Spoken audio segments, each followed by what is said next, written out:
This is Keith Mullins, the Redneck Hillbilly, bringing you the Redneck Truth, life, love, and you. That's right, life, love, and you. Not me, you. I'm here to tell you about the Redneck Truth and how it can fight for the better because you're going to fix the things in your life. What makes me somebody you should listen to? Well, no, I ain't nobody special. You know, I didn't learn to read too good until I was about 25. I could read maybe a fourth grade level, not too good. Since then, I went on and wrote 3 books. Got another book in my editor's hand, and I'm working on 2 more. I've had a good life. Credit that man is saving my life. And he is the most unlikely person that anybody would ever learn anything from, including me. But let me tell you something. Back in my little hometown, and I do mean little, we had 2 people that were considered bums, homeless people, drunks, winos. And one of them became my savior and taught me how to live my life and taught me how to do drugs because of abuse, being abused several different ways and by several different people. And so I turned to smoking weed and other drugs and drinking alcohol. And my drunken savior, and that's what I call him, my drunken savior. I met him when I was roughly around 20 people like that, but I did.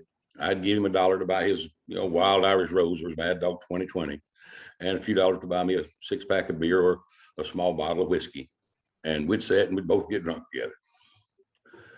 He lived in a little shanty built out of pallets and pieces of wood and whatever he could find. He insulated the Sears and Roebuck catalog. I mean, on a good day, you could see straight through the walls. Needless to say, it was cold in there. He'd found an old pot-belly stove, busted all the heck, but it was good enough for him to be able to heat the place with and be able to heat up a can of pork and beans or a can of cream. He didn't eat much because he's drinking. When you're drinking, you don't eat. Well, there after a while, he started telling me about these philosophies that he used to follow. And if I'd listened to him, then I could follow those philosophies and better my life. But he wouldn't tell me about them because he thought I was too young and I probably wouldn't listen. Well, he's probably right. But when I was about 16, he decided to let me in on those philosophies. Well, I didn't take to heart what he was trying to teach me. Well, a little later on in life, I mean, not too much down the road, I guess I was around 2021. I had 2 youngins of my own, married to my first wife, and down on the luck, I'd lost every single job I had, got fired from all. My fault, I got fired. But did I blame me? No, I blamed everybody else for my problems. And instead of trying to fix me, I was using other people as excuses for why I was failing in life. Well, I was out scrapping one day, trying to find pieces of metal, copper, whatever I could, see if I could run across a garden I could steal some food out of, feed my family. I did what I had to. I ain't necessarily, and while I was out scrapping, I ended up in Pauper's graveyard. When people need, die and they ain't got money to be buried, the city would bury them in this graveyard. Well, needless to say, I didn't realize I was in it until I was deep up in it, and I tripped over this little plaque, little metal plaque that's stuck in the ground. Tripped over it, landed straight on my face, knocked it up out of the ground. I picked it up and went to go put it back where it belonged, out of respect, and I read the name on it. And it happened to be the man who taught me or tried to teach me how to change my life. I was drunk. And everybody's heard about Otis from Mayberry, right? He'd go into the jailhouse when he's drunk and they'd let him sleep it off. Well, my drunken savior was kind of like that. He'd go, when he's too drunk, he'd go back to the jailhouse and they usually let him sleep it off and give him a couple of dollars and something to eat next morning. Well, we had wind chill down to -20. And he went into the jail to try to sleep it off and find a warm place. And they sent him home because they didn't have any place for him to sleep it off. Well, he didn't go home. He walked around or actually stumbled and staggered around the jailhouse. And he found an open window to the basement. 2 weeks later, one of the officers had went down to that basement to get some files or whatever, and they found him dead.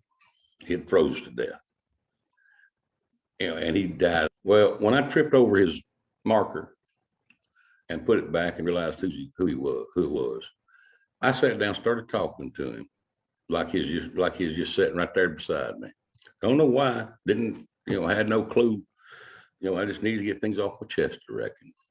The philosophies he talked about started ringing in my ears, beckoning me to change my life. Was the old man the drunk man reaching out from the grave to try to help me? I don't know. I can't say one way or the other. All I know is when I was 16, he gave me the instruments to help myself. And I started listening to those instruments, and I did change myself. See, I couldn't read up until I was about 25. I could read a fourth grade level at best, if that. And when you're drinking and getting stoned all the time when you're young, you don't usually go to school. And when you do, you don't usually try to learn enough. I finally learned to read when I got about 25, went back to school, got my GED, went to mechanical design, architectural design, and got schooling doing that. Spent 20 years in the engineering industry as a mechanical designer, electrical designer, and an architectural designer. Or almost lacking 35 credits to having a business degree. Got laid off in 09, went back to driving rigs.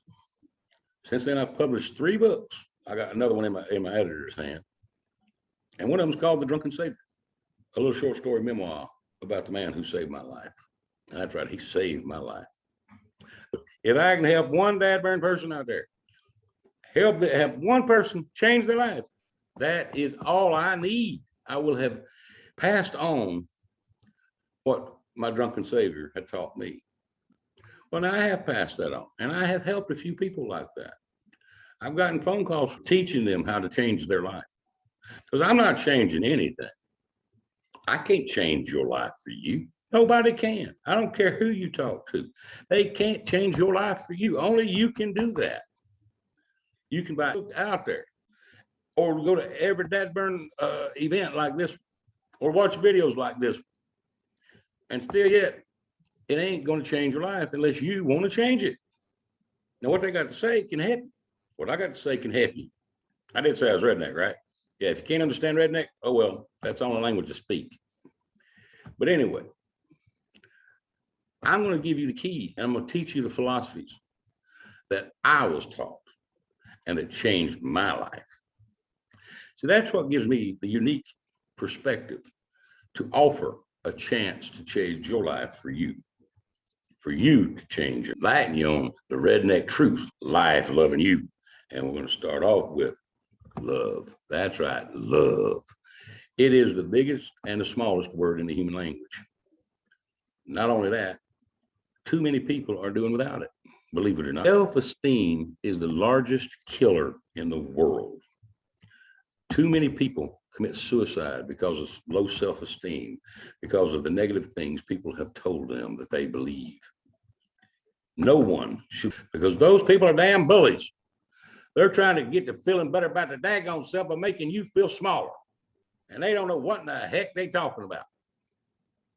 So how many of y'all been called stupid, dumb, lazy, fat, or otherwise by people like that want to tear you down because they can't feel good about themselves unless they do?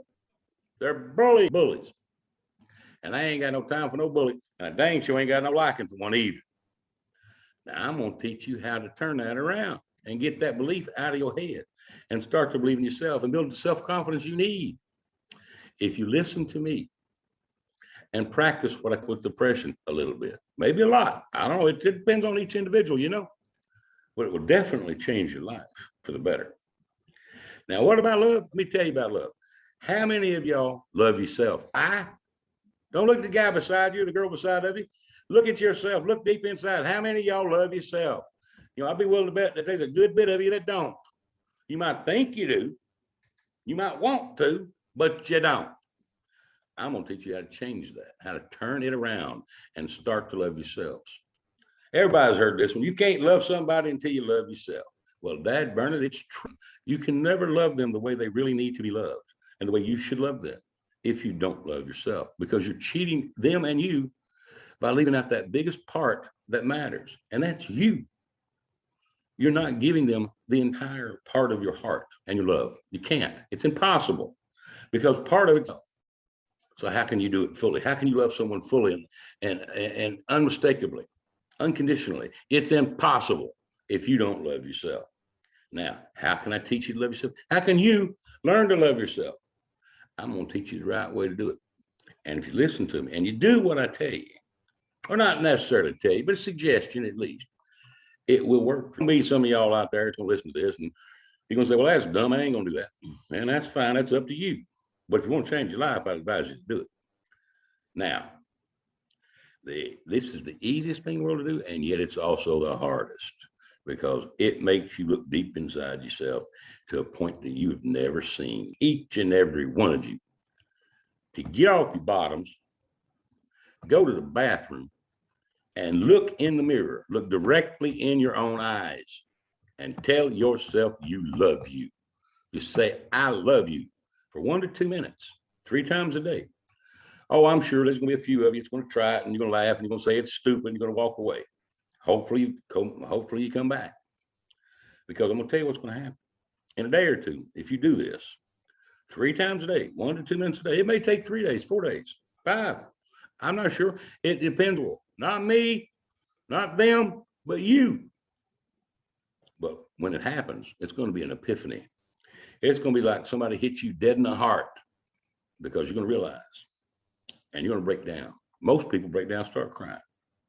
I did, because you're going to realize just how much you loathe yourself. That's right, loathe yourself.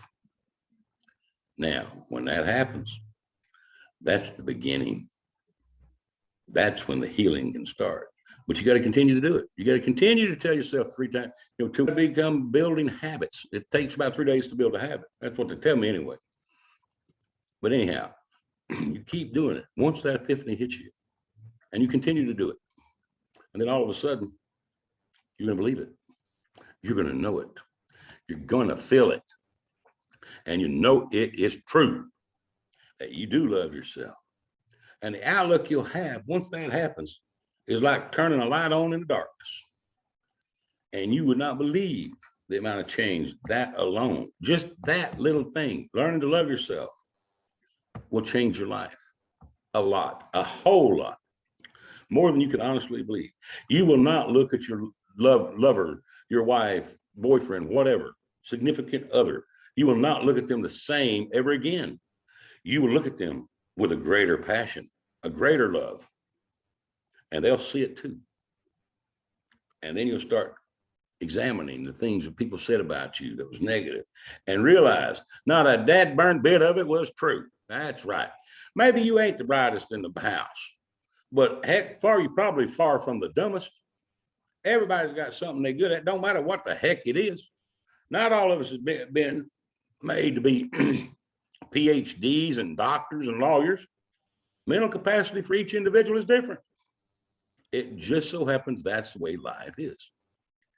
And that don't mean you're an idiot. That don't mean you're dumb. That don't mean you're stupid. And nobody has a damn right to tell you that, because you're not. And once you realize how much you loathe yourself, and you start building on that, and you start believing that you love yourself, you start knowing you love yourself, and you feel it in your heart, all that negative stuff goes away. It's no longer, it doesn't matter anymore, because you know it wasn't true. And you know that the people who were telling you that was bullies. I don't care if it's period. Because if they love themselves like I'm trying to help you love yourself, then they wouldn't have done that in the first place. They wouldn't have, nobody who's doing that and telling negative things to other people and trying to tear them down and make them feel bad about themselves. Only reason they do it is because they don't feel good about themselves. So they can feel better about themselves.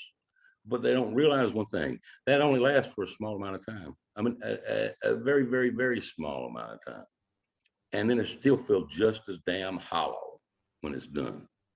So, like I said, I challenge you. I dare you. I double dog dare you, if that's what it takes, to get off your bottom, go in the restroom, your bathroom, your home, the mirror on your door. It don't matter. And sit there, and you can't lie to you. No matter what anybody else says, you cannot lie to you. And if you're looking yourself in the eyes, then you know the truth. And if you don't, you will know it very shortly.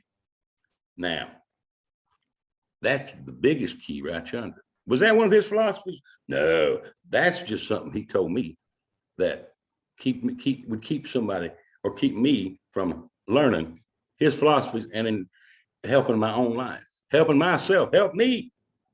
Because I don't give a flying flipper who offers to help you if you, period.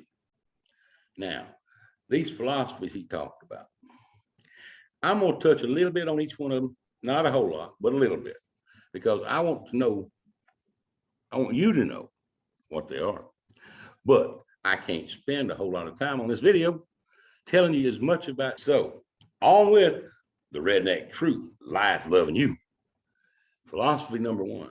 Everybody's heard of the Army's adage, be all you can be. Well, they got it partially right, but they got it right for the Army, right? Because to them, be all you can be means we're going to train you to do that you can be for us. That's what they did. But they had no clue whatsoever about what it really means and how deep it really goes. Now, be all you can be plainly means this. How many of you are there? Come on, I want you to look around. I want you to tell me how many of you see. That's it. You know, some people might say, 3 of me, I, me, and myself. Nope, that's all one. And it ain't but one of you. So if there's only one of you, then you have to be the perfect you can be, because nobody else can do it for you. Yeah, I know you said there's perfect. No, man, all I'm gonna do is best I could ever do is strive to be perfect. No, I'm telling you, that's a lie. That's what everybody wants you to believe. That's what helps tear people down for that second in time, that millisecond in time. Because there's only one of you. You have to be the prettiest. You got to be the ugliest. You got to be the smartest. You got to be the dumbest. You got to be all the positives and all the negatives at one time, because that's you. All of it is. When you realize that that's all you, a light will go on and another epiphany will happen. And you'll start growing confidence in things you know how to do better than anybody else. Oh, but when you're doing it at that given moment in time, you're the best at doing it. I don't care if somebody's doing it 10 miles down the road. They can't be the best at doing it when you're doing it, because they can't be in your spot at that same exact time doing it. That makes you the best at it at that given moment. From one moment to the next, you're striving to be perfect, and you succeed. Because what happened a moment ago is past and done. What happens a moment ahead of now ain't happened yet. That makes you perfect for each moment in time, each millisecond. That makes you the best you can be when you realize that dramatically. And in a lot of cases, a little bit of cockiness. And I don't care what anyone says, there ain't nothing wrong with being a little cocky. It's like a friend of mine once told me, it ain't cocky if you can prove it. And he's right. I'm good at it. Or it might be something I'm not interested in doing, and I ain't gonna try it. But the things I know how to do dad burn damn good. And when I'm doing them, ain't nobody better doing them than me, because they can't be me, and they can't be in that exact same spot in that exact same period of time as I am. Physically impossible. Time and space don't work that way. So if the I know ain't exactly good grammar, but let me tell you now, would you be listening to me if I sounded more like this, a little bit more proper, less of the redneck speech, giving good grammar or better grammar, not using words like ain't? No, you wouldn't, because it ain't me, dag burn it. And you ain't coming in here looking for the redneck truth from some daggone Yankee wearing a suit. So remember, there's only one of you. You are the best you can be. And ain't nobody can take that from you or tell you differently, because they ain't got a clue about you. Now, next, have fun with life. Don't let life have fun with you. What is that supposed to mean?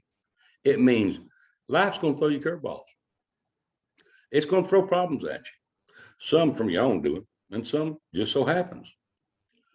But don't let life control you. You need to control life. You control it. It's your life.